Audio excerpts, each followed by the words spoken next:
aneka keragaman budaya, suku, dan agama. Di kelas 3 ini saya memiliki teman-teman yang beragama Kristen, Katolik, Hindu, dan Islam. Ada juga teman-teman saya yang berasal dari suku Jawa, Sunda, Chinese, dan Batak.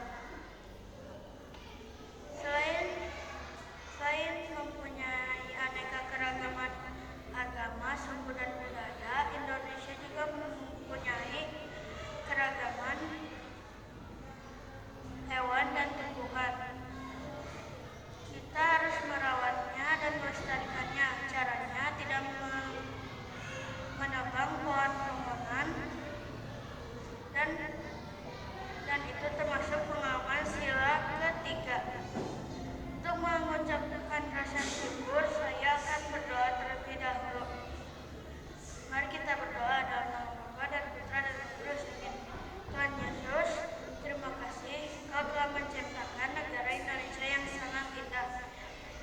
Dan saya sangat bangga mempunyai negara seperti Indonesia.